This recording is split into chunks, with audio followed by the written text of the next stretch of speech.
This program was made possible by Coeric Incorporated. Thank you, Coeric, for your generous support.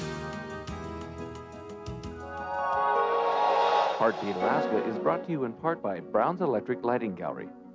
Thank you, Brown's Electric, for your generous support of Heartbeat Alaska. Heartbeat Alaska is also sponsored by the Norton Sound Economic Development Corporation, serving the fisheries of the Bering Strait region. Heartbeat Alaska is also brought to you by Frontier Flying Service. Thank you, Frontier, for getting Heartbeat Alaska airborne.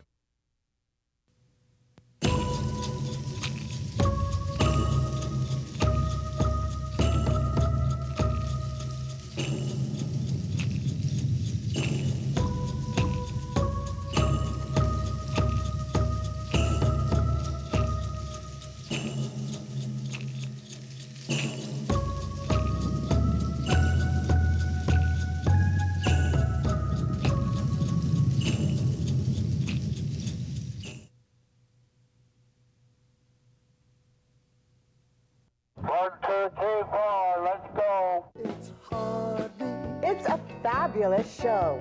Alaska. I Heartbeat Alaska. It's Heartbeat. Alaska. Pull up a chair and enjoy the show. Hear it from Sitka to Barrow. Gather around for Jeannie's show. It's the Aleut, the Indian, and the Eskimo. It's the Aleut, the Indian, and the Eskimo. Welcome one, welcome all. Hello everyone and welcome to Heartbeat Alaska. I'm Jeannie Green. Thank you so much for joining me. Every week we travel to remote villages across the north. It's the only program of its kind in the world. We travel to villages and share the lives of the good people who live there. On today's program, we travel to a village whose graveyard is just on the outskirts of town. We'll also visit a sod home, a traditional home, the way they used to live years and years ago. By the way, this village is also the northwestern point of the United States. Where are we going? Point Hope, Alaska, stomping grounds of my grandfather, Tony Jewell. Point Hope is very unique in its own way, you know, when you see the whole picture written, when you get to know Point Hope and see how they interact amongst themselves, you know, their culture, their history, you know, being whale hunters for 2,500 years. The traditions that come with whaling is still practiced, how we mark a whale, how the different feasts, how the feast is done, the ceremonial grounds is passed down from generation to generation.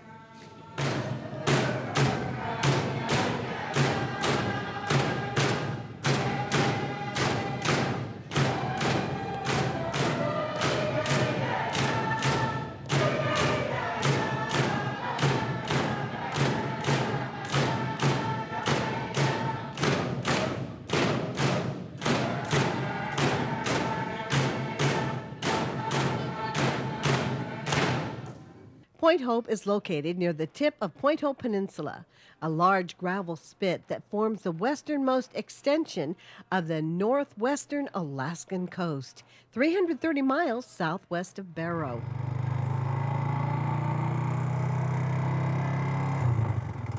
Okay, we are heading farthest northwest you could go on North America here. It's a very western point of Point Hope. It's they say it's the farthest northwest in Alaska, and you know, it's also the farthest northwest in the North American continent. But we have a lot of currents, a lot of animals that come to our you know, ocean. A lot of currents. We have a lot of, we have seals, walrus, fish, whales, beluga. By 1848, commercial whaling activities brought an influx of Westerners. many of whom employed Point Hope villagers. By the late 1880s, the whalers established shore-based whaling stations, such as Jabbertown. These disappeared with the demise of whaling in the early 1900s. In the early 1970s, the village moved to a new site just east of the old village because of erosion and periodic storm surge flooding. Most of the housing was moved on runners to the new site. New houses were constructed by the borough and individuals. Today, the erosion problem is at the forefront of Point Hope's concerns. They moved Point Hope in 1976 and 77 because of the flooding out towards the point. And as you see, you could see the ocean in the background. When I was growing up here, you couldn't even see the ocean. It's eroding fast. That's one problem we have here in Point Hope. We have an erosion problem that's taking away a lot of our history. Right now, what's left is only about 3% of this village of Inupiaq. 97% is out in the ocean. For many years, we have tried to get the senators and governors to help support Point Hope in fighting this erosion problem that we have.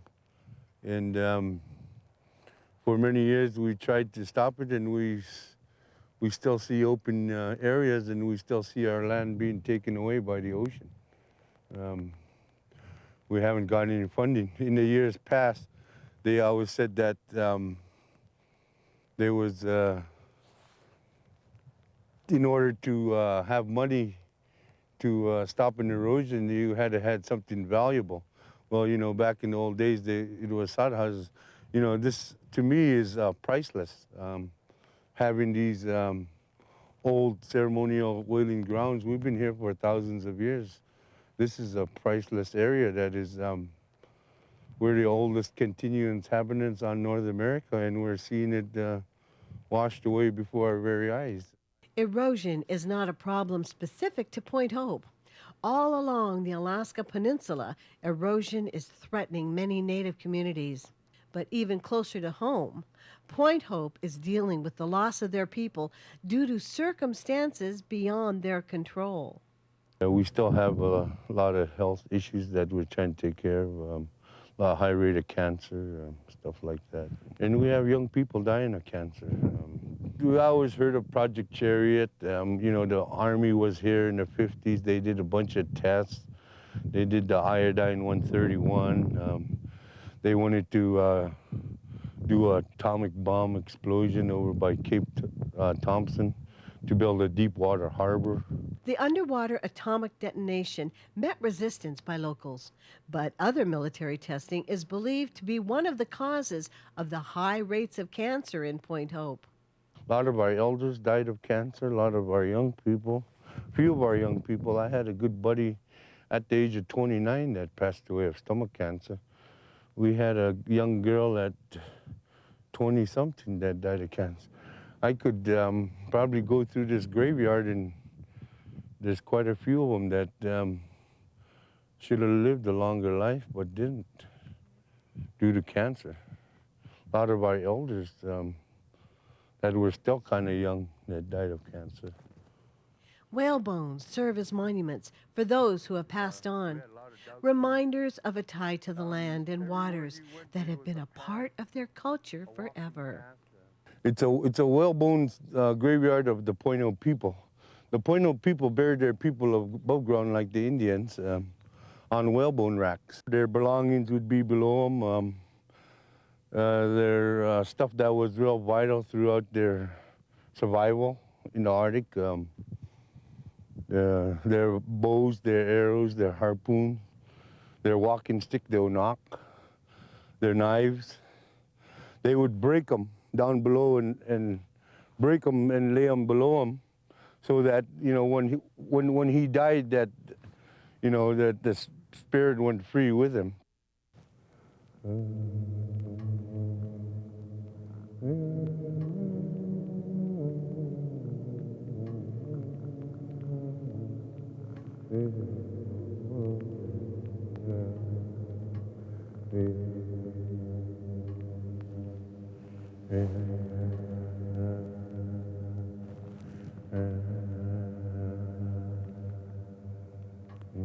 The whale bones, you know, when you see them, you know, they catch your eye, and the remain, you know, everything is just, you wonder, you know, in back of your mind, you know, how it was and how they did, you know, how they survived in this harsh environment. Being whale hunters for 2,500 years, the traditions that come with whaling is still practiced. You're talking a lot of history here, a lot of whales, a lot of culture. I was born in a wooden sod house that they were moving out of the whalebone sod house in 1962, May. But I have a lot of memories there. I mean, these are all whale jaw bones. 2 bones is 1 whale. Oh, you're talking probably 30 whales in there. I grew up with my grandparents quite a bit. Went fishing with them quite a bit. It was very healthy. There wasn't that much drugs and alcohol here. The main foods that was in our store, we didn't have very much candy. We didn't have very much junk food. It was a life that was based on subsistence, whale, seal, and whatever the earth could provide. Today, however, that lifestyle is changing as the earth warms.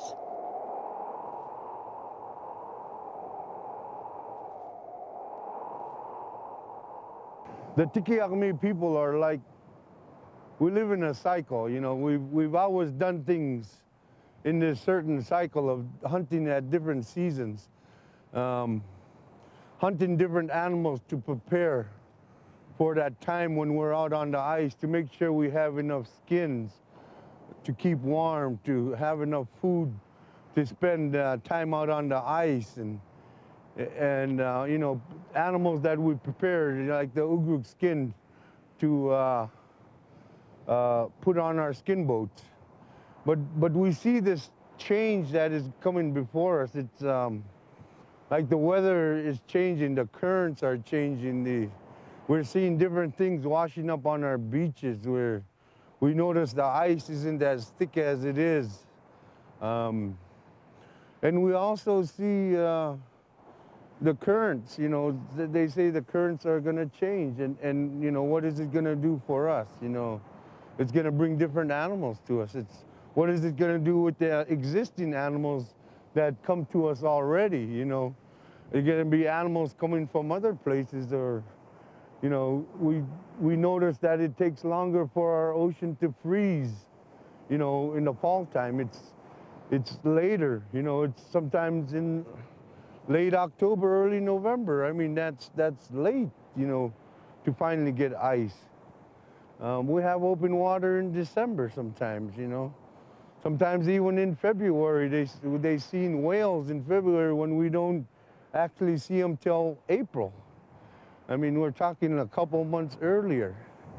And I know, you know, there should be some studies done on the climate change in the Arctic, which is probably a big thing right now. I've heard it in the news of global warming and what it's doing to the Arctic and the ice pack and everything else. But here in Point Hope, we do see a lot of changes. We do feel it, and we're concerned about it. Concerns include whether or not future generations will be able to continue traditions, or will the people of Point Hope have to move with the whales? These are all ongoing concerns of residents, concerns that will take time to answer.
the Point Hope people go through a cycle.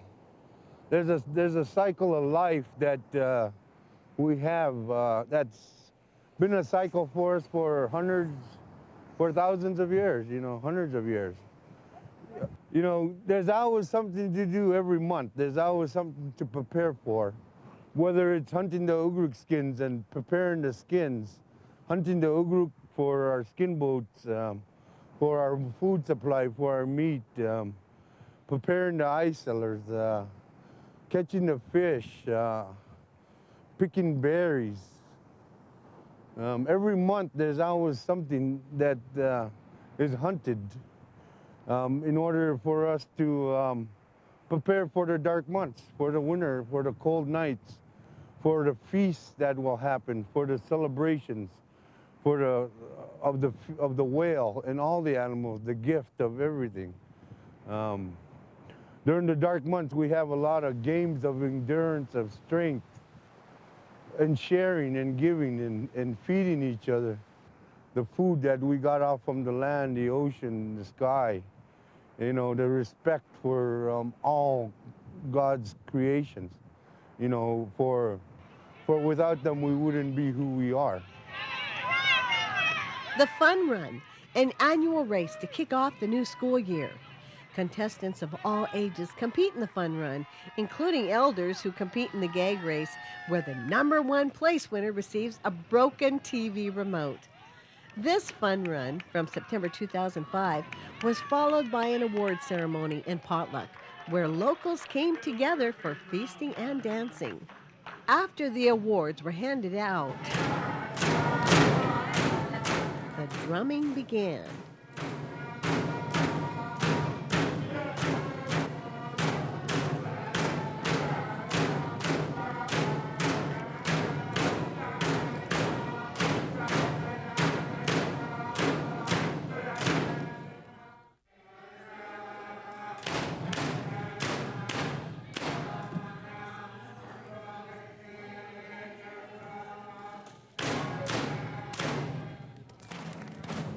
Be strong in who you are, you know your culture, know your history, know your grandparents or your parents' songs and dances. Don't let them die with them. When they go, some people don't dance them, and they lose those songs because nobody dances as we don't sing them.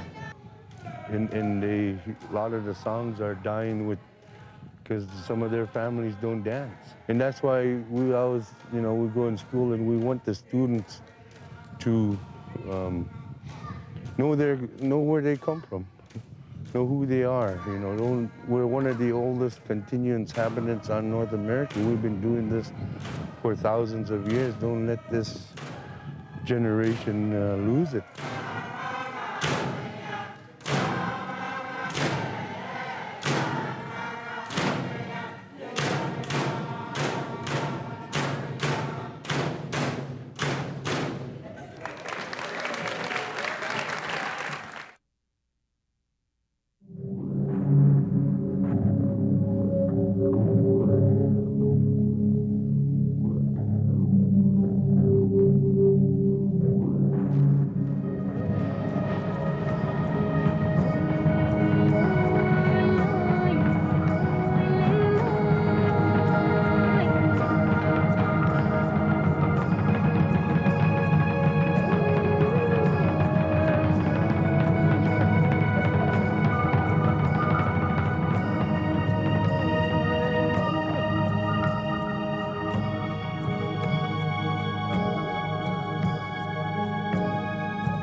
Thank you, everyone, for joining me for Heartbeat Alaska. I'm Jeannie Green. I'd love to hear from you.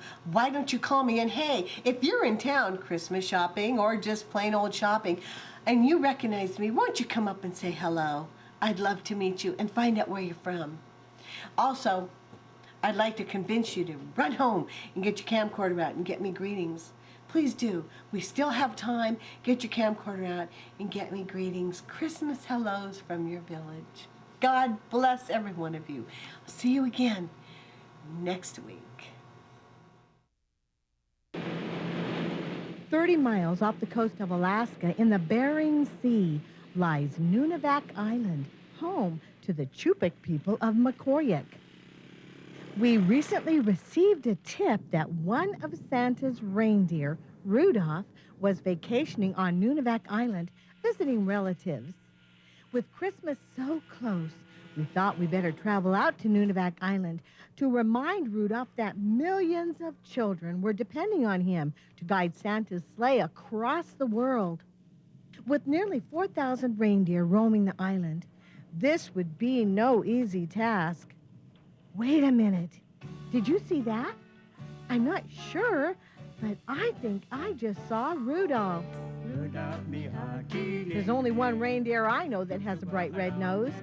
That must be Rudolph.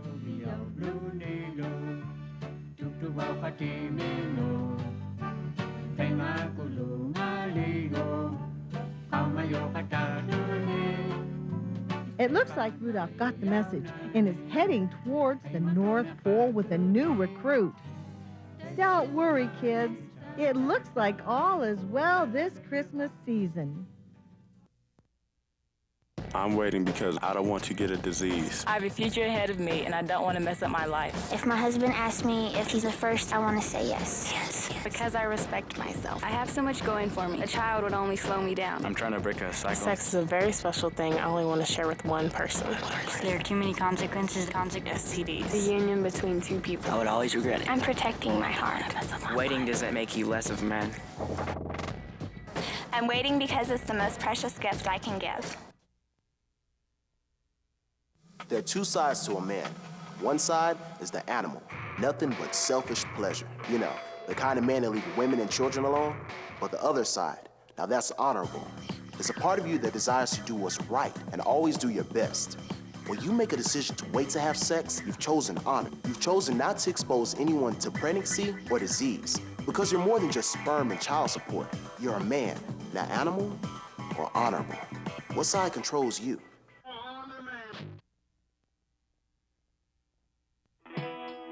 Dad, Mom, I want you to be proud of me. Tell me what you expect when it comes to sex. When it comes to sex, I need you to talk seriously with me, but I also need you to listen to me. I need you to help me with the words I need to say no. No. I need an out. There is just no way I can make you really understand how often sex comes up. How much pressure is there. It's constant. It's constant. It's constant. And most of all, you need to know that the pressure's on me already.